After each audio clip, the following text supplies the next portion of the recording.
একবার এক গ্রামে লোকের এক বুড়ো আলেমকে জিজ্ঞাসা করল, হুজুর, কিয়ামত কবে হবে? আলেম মুচকি হেসে বলল, কিয়ামত কবে হবে সেটা আল্লাহ ছাড়া আর কেউ জানে না।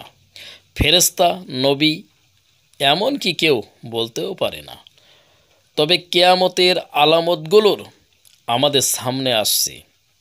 মানুষ অন্যায় করবে, মিথ্যা জয় হবে, দুনিয়ার প্রতি ভালোবাসা বেড়ে যাবে। লোকের অবাক হয়ে শুনল।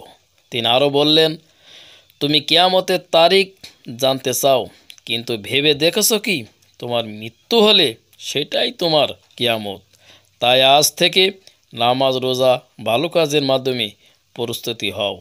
সেই দিন গ্রামের মানুষেরা বুঝে গেল, প্রশ্ন কিয়ামত কবে হবে নয়, বরং আমি কতটা প্রস্তুতি আছি সেইটাই